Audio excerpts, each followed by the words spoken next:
Halo, Assalamualaikum warahmatullahi wabarakatuh. Kembali lagi di YouTube channel saya, Doni Kusuma Borneo.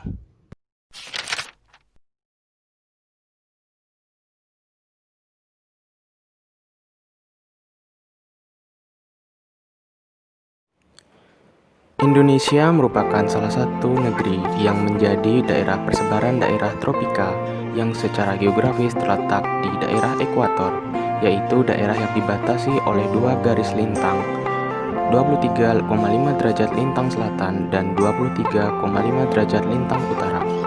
Oleh sebab itu, tidak heran Indonesia banyak memiliki lahan yang selalu lembab yang disebut hutan hujan tropika atau hutan hujan tropis, khususnya hutan di Kalimantan. Salah satu daerah tropis tersebut adalah Kabupaten Ketapang. Kabupaten Ketapang merupakan kabupaten terluas dibanding 14 kabupaten atau kota lain di Provinsi Kalimantan Barat, yaitu sebesar 31.588 km persegi atau sekitar 21,28% luas total Kalimantan Barat yang sebesar 146.807 km persegi. Ibu kota kabupaten ini terletak di Kota Ketapang, sebuah kota yang terletak di tepian Sungai Pawan. Secara geografis, Kabupaten Ketapang berada pada 0 derajat sampai 3 derajat lintang selatan dan 108 sampai 111 derajat bujur timur dan posisinya paling selatan di Provinsi Kalimantan Barat. Kabupaten Ketapang memiliki iklim tropis dengan suhu rata-rata 23,70 derajat Celcius sampai 26,70 derajat Celcius dengan suhu pada siang hari mencapai 30,80 derajat Celcius serta memiliki curah hujan rata-rata 3.696,1 mm per tahun dengan curah hujan rata-rata per tahun sebanyak 214 kali, sedangkan kecepatan angin adalah 3,1 knot dan merupakan yang tertinggi di Kalimantan Barat. Topografi Kabupaten Ketapang memiliki daerah pantai memanjang dari utara ke selatan dan daerah aliran sungai merupakan dataran berawa-rawa, yakni mulai dari Kecamatan Mantan Hilir Utara, Mantan Hilir Selatan, dan Kendawangan. Sedangkan wilayah perhuluan umumnya berupa daerah berbukit-bukit. Sungai terpanjang di Kabupaten Ketapang adalah Sungai Pawan. Juga terdapat sungai-sungai besar lainnya yakni Sungai Merawan, Kendawangan, dan Jelai. Dilihat dari struktur tanahnya, jenis tanah yang terdapat di Kabupaten Ketapang berupa tanah potsolik merah kuning atau PMK, litosol atau regosol, latosol, andosol, dan organosol. Seiring berjalannya waktu, terjadi suatu pemanfaatan lahan dari waktu ke waktu untuk memperoleh hasil. Dengan luas wilayah 3.158.800 hektar, penggunaan lahan di Kabupaten Ketapang sangat beragam. Mulai dari pemanfaatan lahan untuk tanaman hortikultura seperti ketimun, terong, dan kacang panjang, tetap menjadi komoditi sayuran utama di Kabupaten Ketapang.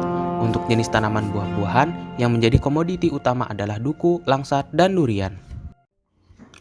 Sekitar 96,5% hasil perkebunan Kabupaten Ketapang merupakan andil komoditi tanaman kelapa sawit. Produksinya mencapai 516.675 ton pada tahun 2018. Produksi terbesar kedua selanjutnya adalah tanaman karet yaitu sebesar 16.065 ton. Untuk pemanfaatan lahan di subsektor perikanan, budidaya kolam menjadi penyumbang terbesar produksi perikanan sebesar 22.898,15 ton. Ada juga jenis perikanan laut sebesar 14.298,87 ton dan jenis perikanan perairan umum sebesar 11.549,4 ton. Untuk pemanfaatan lahan di subsektor peternakan, terdapat peternakan sapi, ayam pedaging, itik, dan lain-lain. Peternakan sapi memproduksi sebanyak 40.686 ekor. Peternakan ayam pedaging memproduksi sebanyak 236.461 ekor dan peternakan itik memproduksi sebanyak 48.656 ekor. Seiring dengan pertambahan populasi dan perkembangan peradaban manusia, penggunaan lahan semakin bertambah. Ini akibat dari pertambahan jumlah penduduk, penemuan dan pemanfaatan teknologi, serta dinamika pembangunan. Juga adanya faktor penyebab terjadinya alih fungsi lahan ke sektor yang lebih bermanfaat. Dengan adanya pemanfaatan lahan ini, terjadi pula alih fungsi lahan mulai dari pembangunan infrastruktur menjadi prioritas sebagai upaya peningkatan daya dukung investasi. Kabupaten Ketapang memiliki luas areal hutan sebesar 931.136 hektar, gambut sebesar 224.534 hektar, gambut yang hutan sebesar 166.594 hektar, dan areal penggunaan lain sebesar 1.250.108 hektar.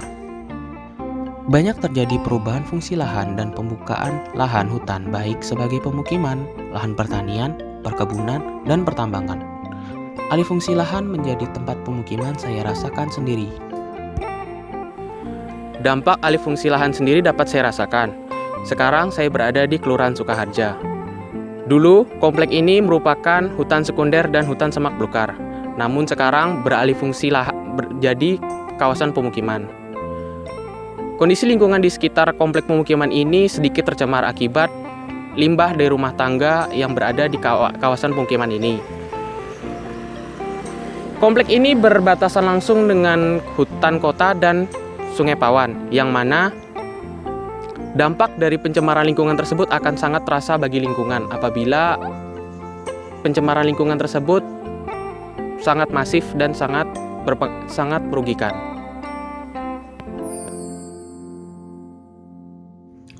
Perubahan fungsi lahan dan pembukaan lahan hutan akan mengakibatkan perubahan ekosistem dan pencemaran lingkungan. Maraknya pembakaran hutan dan penebangan pohon sering terjadi. Hal ini dilakukan untuk dijadikan kawasan pemukiman dan lahan pertanian atau perkebunan, sehingga akan menyebabkan pencemaran udara dan degradasi lahan.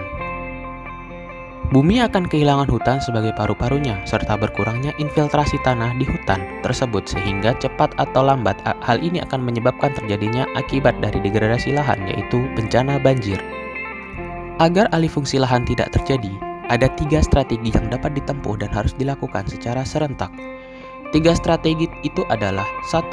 Memperkecil peluang terjadinya alih fungsi lahan dengan mengurangi intensitas faktor yang dapat mendorong terjadinya alih fungsi lahan.